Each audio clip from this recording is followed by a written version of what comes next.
Cordial saludo, estimados estudiantes. Este video vamos a tratar algunas ayudas, algunas sugerencias para poder resolver la actividad de la tarea 2.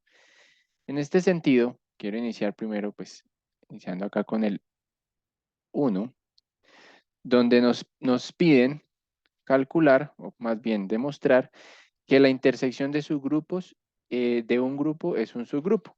Y también nos piden refutar que la unión de subgrupos no necesariamente siempre es un subgrupo. En este sentido, vamos a, vamos a escribir acá lo que necesitamos para demostrar. Entonces, recordemos, aquí acá recordar, que si nosotros tenemos un S subconjunto del grupo que es distinto de vacío, entonces se dice que S es un subgrupo de G. Recuerden esta notación de subgrupo. Si se cumplen estas dos condiciones importantes. Primera, que si A y B pertenecen a S, entonces A operación B pertenece a S. Recuerden que este G nosotros siempre lo tenemos denotado. Si decimos que es un grupo, tenemos que denotarlo con una operación. Esa es la operación que tenemos que probar. Y la segunda parte es que si A pertenece a S, entonces a la menos 1 o el inverso de A también cae en S. ¿Listo? Si probamos esas dos cosas, podemos garantizar que el subconjunto S es un subgrupo. Por otro lado, vamos a recordar qué significa tener H inter K. Esto no es nada más sino la misma notación de conjuntos, es decir, son los X tales que X pertenece a H y X pertenece acá. ¿Listo? Entonces, para probar que esta intersección de sus grupos, pensando en que H y K son sus grupos, hay que tomar un elemento de acá y ver que la suma, perdón, coger dos elementos y ver que la suma, o la operación más bien, de G es un subgrupo, cae ahí. Es decir, voy a escribirlo acá. Entonces vamos a considerar un X y Y que pertenecen a H inter K. Tomando aquí las suposiciones, ¿no? Ustedes escriben aquí los supuestos. El supuesto es que H es subgrupo y K es subgrupo. ¿De qué? De G. Entonces tomamos X y Y que pertenecen a H inter K. Vamos a ver, quiere ver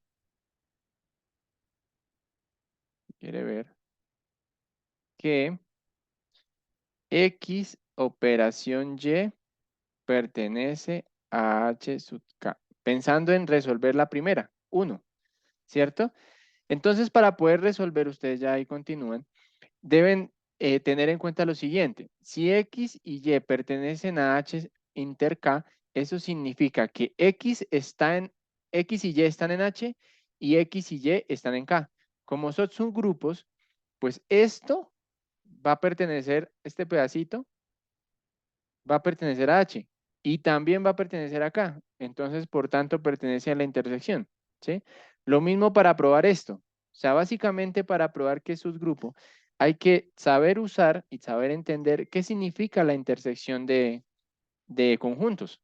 En ese sentido, podemos probar que la intersección es un subgrupo de G.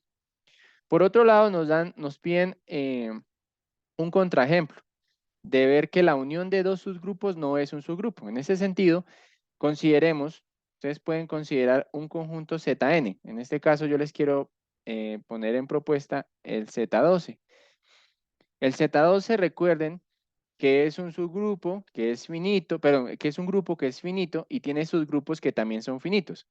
Entonces ustedes deben tomar un H adecuado y un K adecuado, de modo que cuando yo haga la unión de ellos dos, cuando yo haga H unido K, esto, haciendo las operaciones entre ellos, no caiga ahí. Es decir, que no sea cerrado bajo la suma.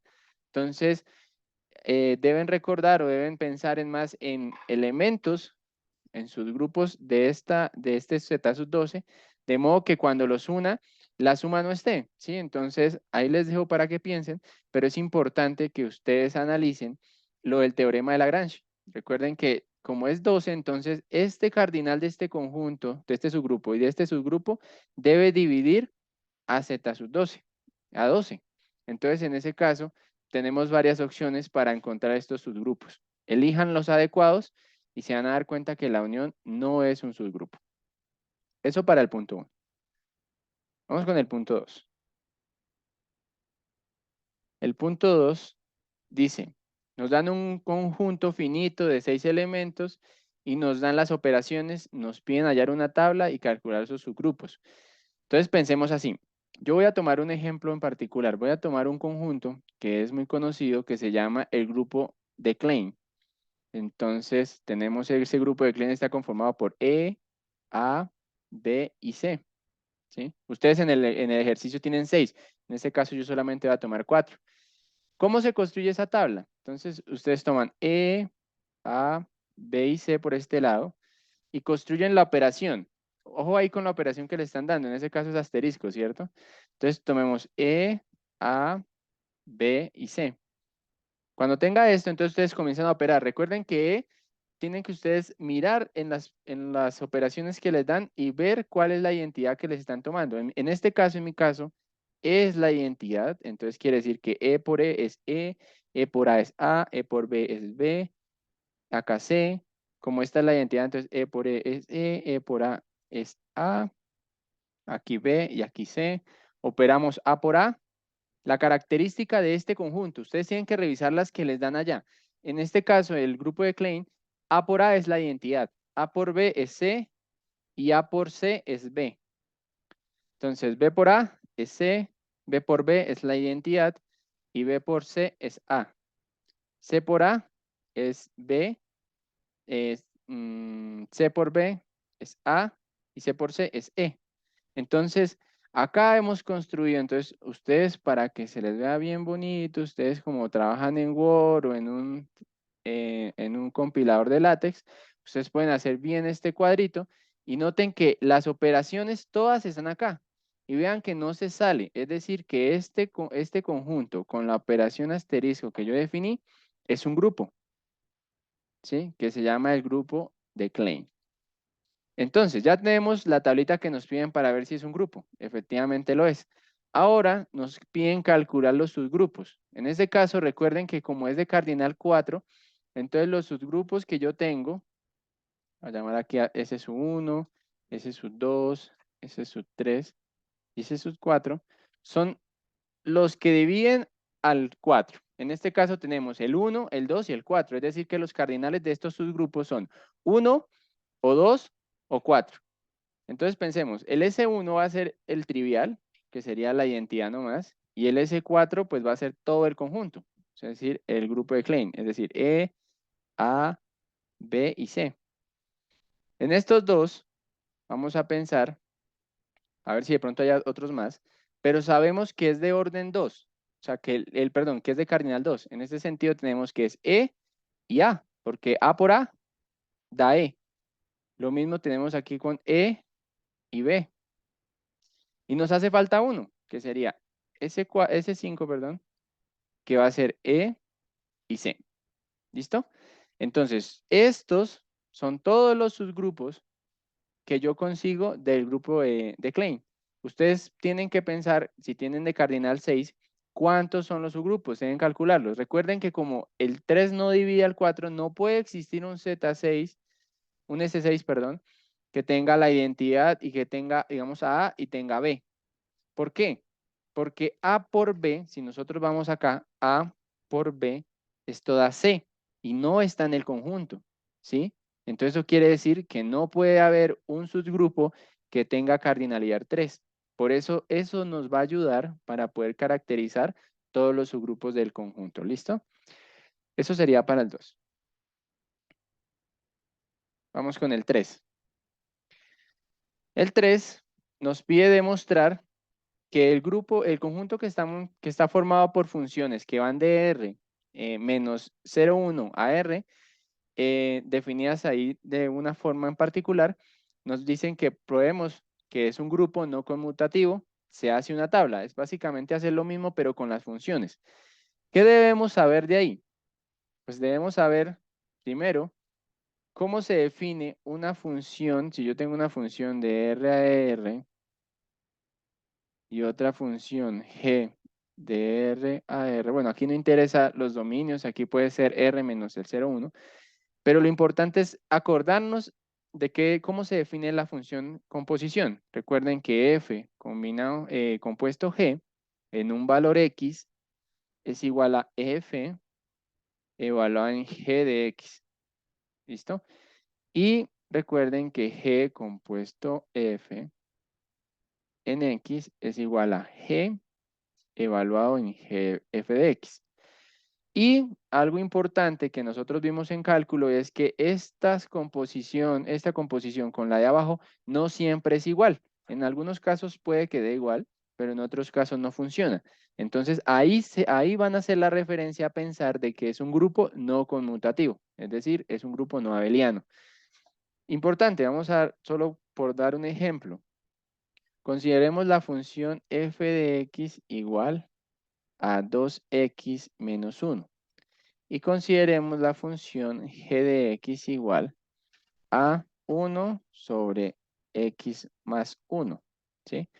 Si yo hago f compuesto g de x, esto va a ser igual a f evaluado en g de x.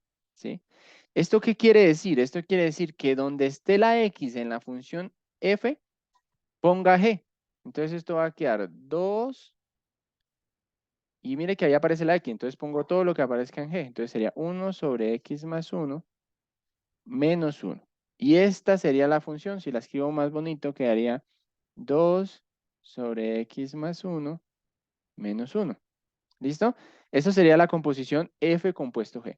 Ahora si yo hago g compuesto f, vamos a darnos cuenta que no da la misma función. Entonces en este caso da g evaluado en f de x. Eso quiere decir que donde esté la x de g, ponga f. Entonces esto va a quedar 1 sobre x. Entonces daría 2x menos 1 más 1. Es decir que esto da 1 sobre 2x. ¿Listo? Y notemos que fácilmente podemos darnos cuenta que esto es distinto a esto. ¿Ok? Entonces, mucho cuidado cuando construyen la tabla. Si ustedes quieren organizar la función composición y toman las funciones acá y toman las funciones acá, deben de notar claro qué es lo que están primero operando. Yo les recomiendo que tomen acá la función primera y lo van a componer con esta función. ¿Listo? Para que puedan y se den cuenta de que quede bien organizadita la tabla. Y esa sería la forma de trabajar el número 3. Vamos con el punto 4.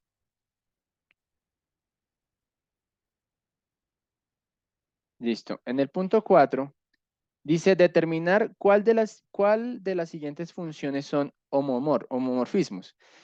Entonces, en este sentido, vamos a pensar en qué es un homomorfismo. Recordemos, una función f definida en un conjunto G, en un grupo, perdón, G, con una operación asterisco a otro grupo, pensemos un grupo H, con la operación triangulito, entonces diremos que esto es homo, o un homomorfismo, yo solamente voy a escribir aquí homo, si se tiene lo siguiente, si phi de x asterisco y es igual a phi de x triangulito phi de y. ¿Eso qué quiere decir? Que por medio de la función, este grupo respeta la operación del otro grupo. ¿Verdad? Que tomamos acá, arrancamos de la operación asterisco y llegamos a la operación triangulito, respetando x y y. Si se tiene eso, entonces vamos a decir que es un homo. Pero ojo acá, esto se debe tener para todo x y y que pertenecen al grupo de salida. ¿Listo? Por eso es importante siempre trabajar con letras y no tomar un elemento en específico. Por ejemplo, yo voy a considerar la función phi que va de los reales con la suma y va a ir a los reales sin el cero con el producto. ¿Listo? Entonces, que a cada elemento de acá lo envíe a phi de x igual a e a la x. Claramente esto es un homo. ¿Por qué? Porque mire, phi. Entonces, cuando uno quiere probar que es homomorfismo, uno toma sea x y y elementos de R. Vamos a ver qué pasa. Entonces, phi de x más y es igual a e a la x más y. Esto es por definición de phi. Así estoy definiendo la función. Y esto por propiedades de la exponencial, esto es igual a e a la x por e a la y. ¿Pero qué es e a la x? Es phi de x. ¿Y qué es e a la y? Es phi de y. Entonces, aquí nos damos cuenta, vea que iniciamos de la suma y llegamos al producto. Es decir, que arrancamos desde la operación del salida y llegamos al de llegada. ¿Listo? Entonces es importante recordar que para probar en esos ejercicios que es un homomorfismo, basta que ustedes prueben esto. ¿Ya? Entonces deben interpretar muy bien cómo nos están definiendo esta función. Ese sería para el cuarto. Para el quinto. El quinto nos pide hallar todos los automorfismos de un grupo cíclico de orden 3. Entonces, primera observación. Recuerde que si estamos afirmando que G es cíclico y de orden 3. Esto quiere decir, si ustedes hacen la lectura en los libros que tenemos en las unidades, estamos diciendo que G es isomorfo a Z3, es decir, que G es prácticamente Z3. Entonces, ¿cómo podemos probar esto? Recuerden que para que un grupo sea cíclico, eso quiere decir que existe un elemento de G, tal que G se puede ver como el generado de A, ¿sí? Entonces, eso es cíclico. ¿Y qué es de orden 3? Es porque existe este A y al elevarlo a la 3, o más bien sumarlo a la 3, si pensamos en Z3, lo importante es la operación, nos da la identidad. Es decir, como es de grado 3, eso quiere decir que A más la operación G más la operación G es igual a la identidad de G, ¿sí? Eso es lo que quiere decir. Esto se tiene para todo A en G. ¿Listo? Entonces ya tenemos que es cíclico y de orden 3. Y es fácil ver que esto es un isomorfo, pero no nos piden eso. Nos están pidiendo que muestre o calcule los automorfismos de SG. Entonces es calcular básicamente los automorfismos de Z3. Pero no importa. Entonces yo puedo tomar a G y definirlo así como A, o más bien como la identidad, un A y un B. ¿Sí? Y vamos a ver cuáles son los automorfismos. Recuerden que un automorfismo es un isomorfismo, es decir, un homomorfismo biyectivo, o sea, es decir, un phi de G en G, que es un isomorfismo. ¿Listo? Es decir, que es uno a uno y sobreyectivo, es decir, biyectivo. Eso es lo que significa ser isomorfismo, es un homo biyectivo. Entonces, tenemos que calcular ellos, encontrarlos. Pero les voy a dar la sugerencia importante para este ejercicio y es recordar que todos los automorfismos de G de X son de la forma, es decir, que phi, vamos a poner aquí un sub K, de G a G, son son todos los phi que envían un elemento de X, lo envían phi sub K de X y lo va a enviar a KX. Pero, ¿qué condición tiene este K? Este K con 3 son primos relativos. Es decir, que el máximo común divisor es 1 del 3. Entonces ustedes, bueno, pensando en que este K es menor o igual, o más bien menor, estrictamente, que el 3 y en este caso menor o igual que el 1. ¿Listo? Entonces hay que pensar qué pasa con el 1, con el 2 y con el 3, pensando en este caso 3. ¿Listo? Esos que son primos relativos, esos son los que van a servir para hacer phi. Calcúlenlos, prueban que efectivamente ellos son un automorfismo y son isomorfismos, y esos serían los automorfismos de un grupo cíclico de orden 3. Para el sexto punto, lo único que tienen que recordar es hacer lo mismo que hicimos en el punto 4, pero hay que recordar la definición de el kernel o el núcleo de la imagen, perdón, el núcleo o la imagen. Recordemos que el núcleo o el kernel de una función phi, pensando en que es un homomorfismo, son todos los x que pertenecen a G, vamos a definir aquí al phi, va de G a H, vamos a definirlo así. Entonces, son todos los x que están en G, tal que phi de x es la identidad de H. Y la imagen de phi son todos los y que pertenecen a H, tal que existe un x en G, de modo que phi de x es igual a y. ¿Listo?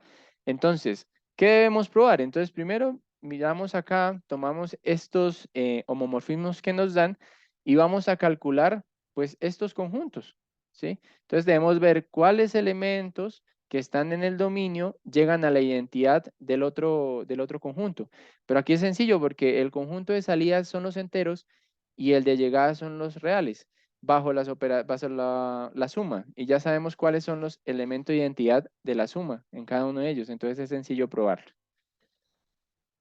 Para el séptimo. El séptimo nos piden mostrar que no es posible calcular un isomorfismo entre R, escribirlo acá, entre R con la suma y R sin el cero y con el producto. No existe un isomorfismo.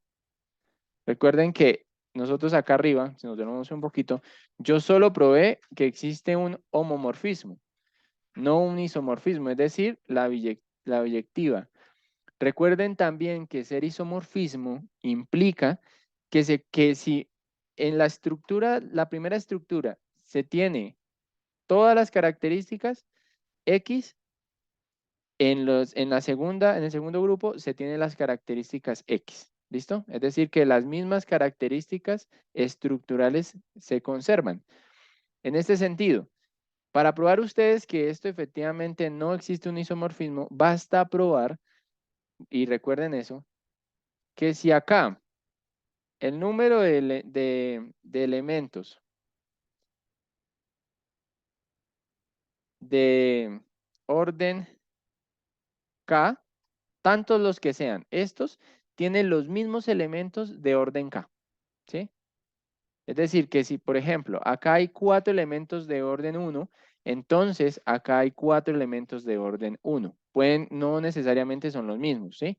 ¿Cómo van a probar eso? Entonces, primero inicien tomando un X distinto de R con la suma, o sea, en el primer conjunto, y vean, perdón, distinto de 0, o sea, distinto de la identidad, y que estén acá, con la suma.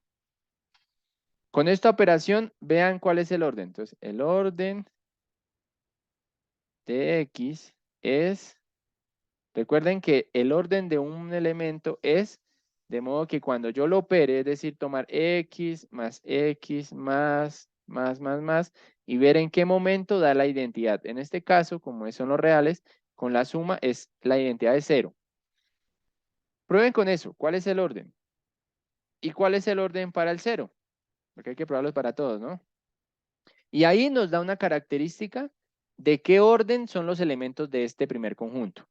Luego, consideren x igual a menos 1 y x igual a 1, pero esto en el conjunto R con el producto. ¿Listo?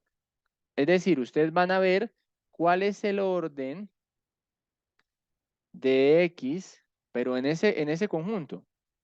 Es decir, que x por x por, y así sucesivamente, cuando da 1, porque 1 es la identidad en los reales sin el 0.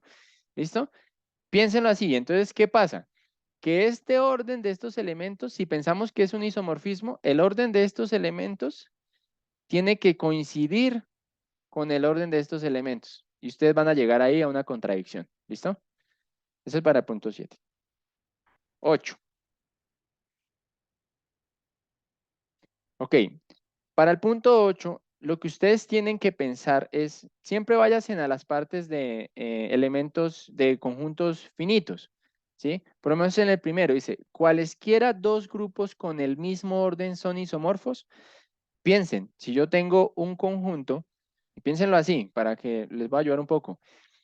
Consideren el grupo de Klein y consideren Z4. Ellos tienen el mismo orden, son de 4 elementos, ¿cierto? ¿Será que son isomorfos? Entonces, calculen, piénsenlo ahí. Cualquier función biyectiva es un isomorfo, entonces tomen una función biyectiva que ustedes conozcan y vean si respeta la operación, es decir, si es un homo. ¿Listo? Y ya ahí con cada uno de ellos, ¿sí? Recuerden que ser isomorfismo implica ser homo y algo más. Entonces, en ese sentido, todo isomorfismo es un homomorfismo. Pues como piden justificar, pues ustedes en ese punto 8 deben decir verdadero, por ejemplo, en el que sea. Si es verdadero, tienen que probarlo. ¿Listo? Y si es falso, deben dar un contraejemplo. ¿Listo? Donde no funcione. Por ejemplo, que todo homo es un isomorfismo. Eso es falso. ¿Sí? Entonces deben considerar ustedes un homomorfismo pues que no sea biyectivo y llegan a la contradicción. Entonces ahí está el contraejemplo. ¿Listo? Eso para el punto 8, con cada uno de ellos. Para el 9. Entonces nos dan un conjunto de funciones. Tenemos la función 1 menos 1, x menos x cuadrado menos x. ¿Sí? Entonces dice comprobar si es un grupo. Entonces, ¿cómo ustedes comprueban si es un grupo? Recuerden que siempre si un conjunto es finito, solo basta hacer la tablita. Entonces tenemos 1 menos 1, x menos x cuadrado, hasta x cuadrado, sí. Entonces, ¿me faltó alguno? ¿Cuántos son? 2, 4, 6. 1 menos 1, x, y menos x cuadrado. Listo. La operación producto, entonces 1 menos 1, x menos x al cuadrado menos x al cuadrado. Listo. Y hacen la operación. Recuerden que la operación producto, pues x, 1 por 1, pues 1, 1 por menos 1, menos 1, 1 por x, menos x, y así sucesivamente. Y recuerden que a ustedes les están diciendo que x a la 3 es 1 para el x distinto del 1. O sea, es decir, para este valor, pues no sucede eso, pero no tiene sentido, no pasa nada. ¿Listo? Entonces, aquí lo importante, ¿para qué nos dan esta indicación? Es cuando yo esté tomando x y lo vaya a multiplicar por x cuadrado, eso da x a la 3. Y x a la 3 no lo vamos a poner acá, sino vamos a decir que es 1. ¿Listo? Completan la tabla. Si al completar la tabla, esta tablita, si todos estos valores que ustedes van a calcular, les da elementos que están ahí, es decir, elementos de acá, todos estos, si les da elementos de este tipo y no se sale de ahí, eso quiere decir que es un grupo. ¿Listo? Entonces, ahí no hay ningún problema. Ahora, como recuerden que nos toca calcular los subgrupos, pues recuerden, esto es de orden de cardinalidad 6. El cardinal de ese grupo es 6. Entonces, eso quiere decir que los subgrupos que hay ahí son todos los que dividen al 6 para que puedan calcular cada uno de ellos. ¿Listo? Punto 10. Nos piden, perdón, Ramiro. Ok, nos dicen tenemos lo siguiente, nuestras hipótesis, o sea, lo que podemos usar es que tenemos G, un asterisco, que solamente cumple que es asociativo. Asociativo, es decir, que para todos los elementos con esta operación, asterisco C, perdón, es igual, como es asociativo, entonces va a ser A, asterisco, B, asterisco C. ¿Listo? Entonces, esto es lo que nos dice, que es asociativo y que tiene un elemento neutro, que es el E. Ese es el neutro. Entonces, dicen, esto es todo lo que tenemos, las herramientas. Y además nos dan como hipótesis que A tiene inverso a izquierda. Es decir, perdón. Ok. Es decir, que B a la izquierda, esto da E. Y que tiene un inverso a derecha, que es A asterisco C, y que da E. ¿Listo? ¿Qué tienen que probar? Que a partir de todo esto que nos están dando, debemos probar que SB es igual a C. ¿Cómo van a probar eso? El truco está en saber usar esta operación y saber asociar. Ustedes tienen que, a partir de esto que les voy a escribir acá, porque si recuerdan que es la identidad, ¿no? A partir de esto, ustedes van a arrancar de acá. De acá arrancan. Esto es lo que tenemos que probar. Esto es lo que hay que probar y no sabemos todavía. Arrancan de acá, utilizan la hipótesis, luego asocian y van a llegar a que B es igual a C. ¿Listo? Entonces, eso es lo que tendrían que hacer para cada uno de los puntos. Recuerden, todos los ejercicios que nosotros estamos haciendo acá tienen que ser justificados, tienen que tener una observación a cada paso que yo estoy haciendo. No puedo decir que no se tiene y ya, sino realmente hay que buscar un fundamento lógico y un orden simbólico a la demostración para poder concluir lo que se quiere hacer de cada punto. Espero este video les haya servido. Cualquier cosa me pueden escribir.